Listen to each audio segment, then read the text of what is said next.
Happy Rebirth Day, everybody. Let's go into what this remastered map is going to look like. Firstly, how excited are we to go back to this map? Let's talk about that a little bit. So this is the map for me that got me into streaming. It's been I would call it home. For all intents and purposes, it's home. This is the map that I played on. I had a lot of fun with the game. This is what got me hooked on Call of Duty. It's why MaxSlayer_ exists. That's why my Twitch channel exists. Knowing that season 3 was coming down the pipeline, that's why the show exists. Because I was excited. Also, because of the patch notes. I run into so many really awesome players. People that are very good at the game, very passionate about the game, really enjoy the game. And a lot of times it seems like the patch notes get lost. If you're not on Twitter, if you're not a part of the newsletter, you kind of miss those things. And so the object, or, the goal of this show is to bring all of that information into an easily digestible area, so that you guys can drop in for the first time and you know exactly what you're getting into, or at least have a vague idea about the big things that are coming. So let's talk about Rebirth Island. It looks very similar. It's remastered, which I think is really cool and very important to the process, right? Because veteran players are going to be so excited that it's home. It's this map that you're familiar with. You've got Bio, you've got Kim, you've got Nova, you've got Decon, which Decon they changed to Industry. Still the same POI, still looks pretty much the same. I think the color of the building has changed, but it's still that 2-story building. But I think what's really cool about this is that it is remastered. So those casual players, or even, competitive players who joined in the last 2 years, who missed out on Rebirth Island heydays, they're not going to get left behind, right? Because there's mechanics that are different here. So they've added zipline, which is very cool for fast traveling. They've added tunnels. So anybody that enjoys the water fights, those are still a thing that are going to happen. There is water. Oh, you can swim, which is awesome. They've added these really cool moments to the game that I think will keep it fun and fresh for everybody involved, so that the veteran players are still going to drop in. They're still going to know their preferred drop spots. It's gonna look and feel the way that it always has. But with casual players, or newer players who just started playing in the last 2 years, they're going to get an opportunity to not feel that huge discrepancy between knowing and not knowing the map.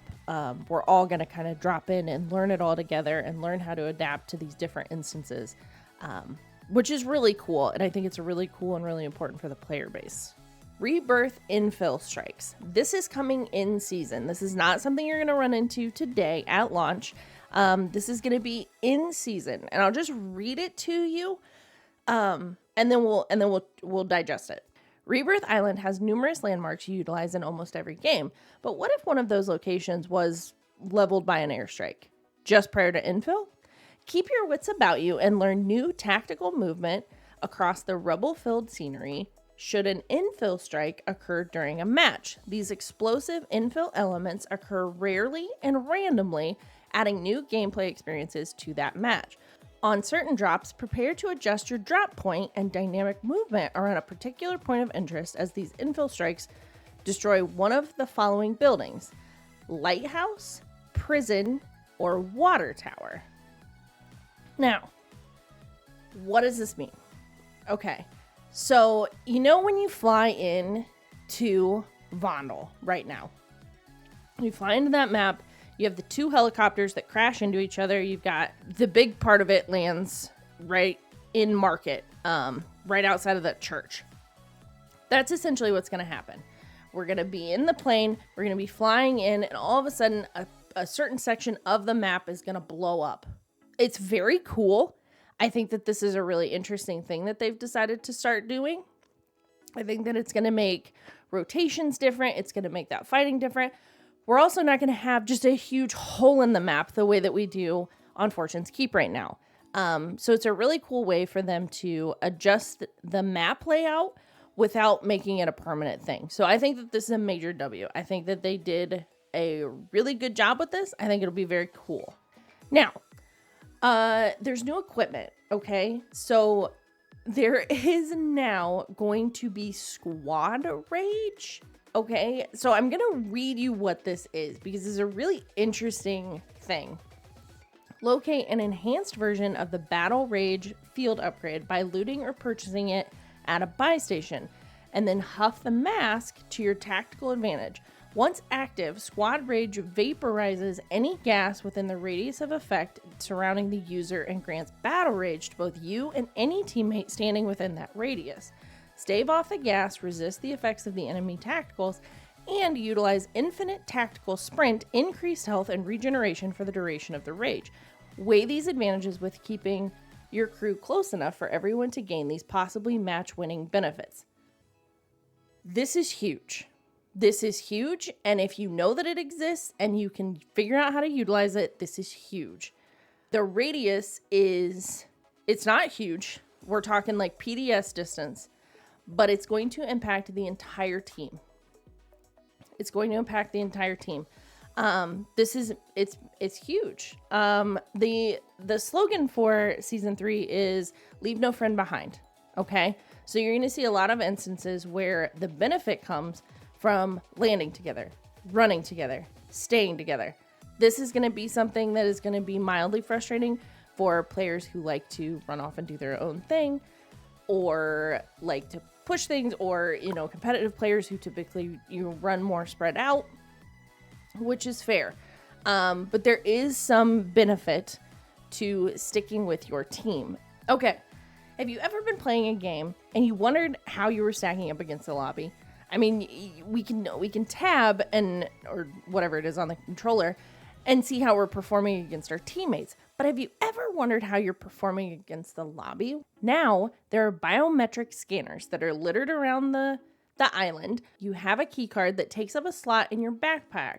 You can drop it or you can loot it, and you can unlock a special menu in the Rebirth Island buy station for the duration of the remaining match. There are different rarities of the key card. There's bronze, silver, gold, platinum, polyatomic, and Orion.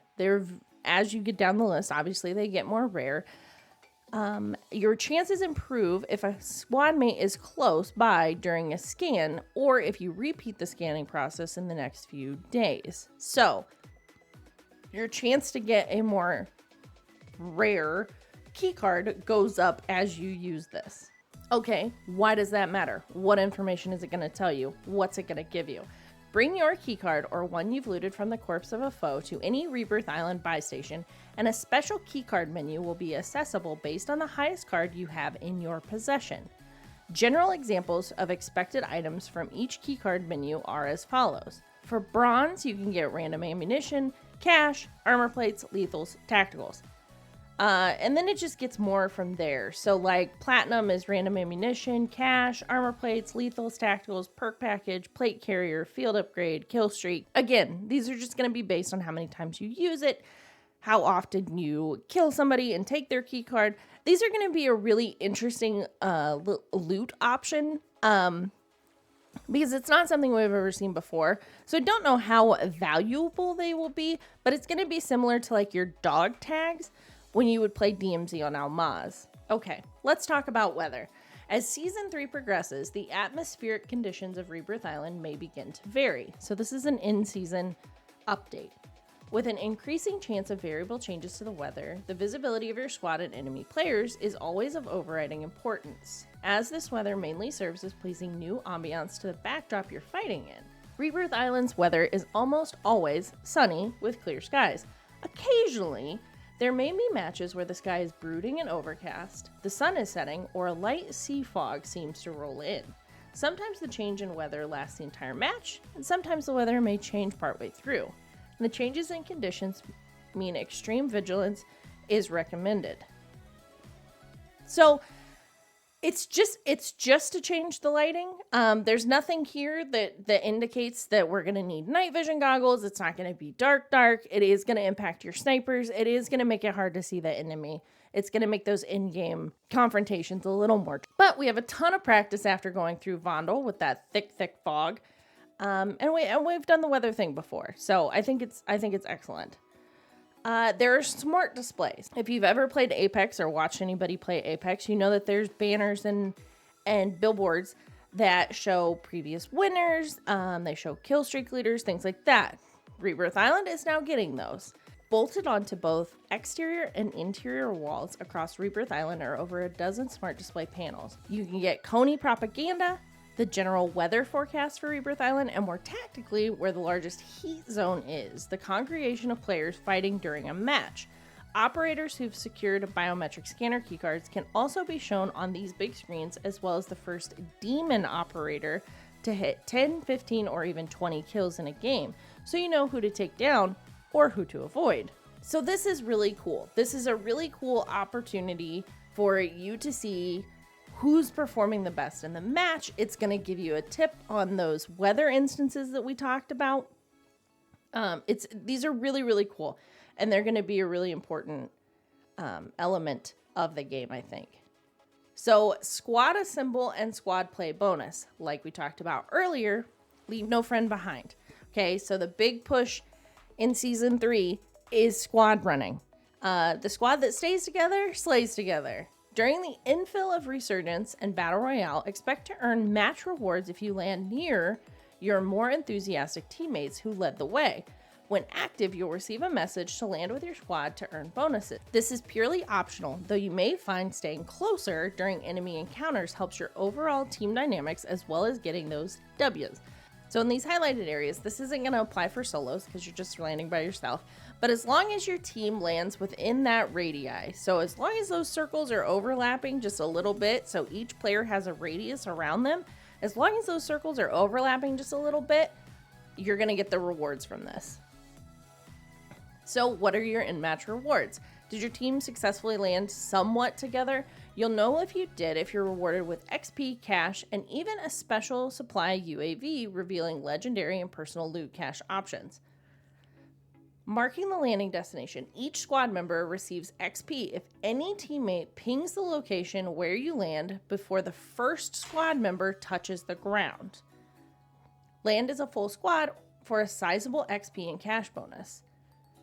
Land with 2 other members in quads or 1 other member in trios for a reasonable. So as long as some of you are landing together, you're still going to see the benefits of this. If all 4 of you spread out and you are nowhere near each other, you're not going to get any of those elements. Okay, so what's the big thing coming to Rebirth? They're moving ranked play from Fortunes to Rebirth Island. So Rebirth Island is now home of Resurgence Warzone ranked play. Just awesome. It's very cool. That means no more fighting through the giant hole in the middle. This will happen at the launch of ranked. Same rewards as previously. You've got all your same tiers. Everything stays the same. So from now on, when you go to boot up Resurgence ranked, you're going to Rebirth Island, which is a huge W. I think it'll be really cool. I think it's going to also spice up the ranked a little bit. We've been dropping into Fortune's Keep for a season now. It seems like everybody's figured out the spots to be in. It seems like everybody's figured out their rotations. They figured out the hold points, the choke points. This will be a nice place to refresh your gameplay, which is awesome. We love that. We love a good opportunity to make some changes. Let's talk about Urzikstan. Not a ton of content coming to Urzikstan, but what is coming is pretty cool. There's a Warzone boot camp, basically a training course. You can drop into a big map match with 20 bots, I believe. Do some circle rotations, figure out how the looting works. It's great for new players. It's great for players who struggle with big map rotations. It's a great opportunity for you to get more familiar with the game if you're not a longtime player. Bunker entrances. So in season, you know those bunkers that you see, especially down by sub base, but there's some other ones that are looted in throughout the map. those are going to be able to be opened. There's going to be in-game events. There's going to be certain hoops that you have to jump through. Anyways, those bunkers are going to be able to be accessed. It's very cool, very exciting. A nice refresher on a map that we've been running for several months now. Going to give us some new opportunities for different engagement options. It's going to give you some new loot options. It's going to be pretty neat. And honestly, I think that about wraps it up for Warzone. So make sure that you use hashtag Rebirth Day. This is great. This is going to be a huge launch. I'm very excited. The previous season launched without any issues. We moved Ranked Resurgence to Fortune's Keep. It didn't seem like we've had those latency issues, that lagging, the game chugging along that we've had previously when there would be new launches and things. So I'm very excited for where Activision has this game. I'm really excited about the future of Call of Duty. I think that this is huge. And as somebody who has played this map for hours and hours and hours, seeing Rebirth Island on the playlist is huge. It's very cool. I have a ton of memories with a ton of really good friends, you know, randoms that I teamed up with that became friends, people in my community who we've played the game so much together.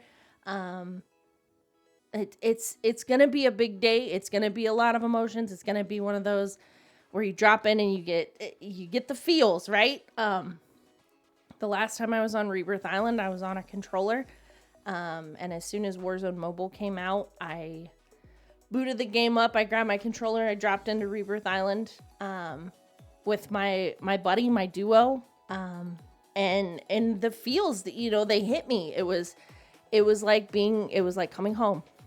It was very cool. And I have not played Rebirth Island in, I think the number was 503 days. It's been 503 days. Since then, I've switched totally to mouse and key.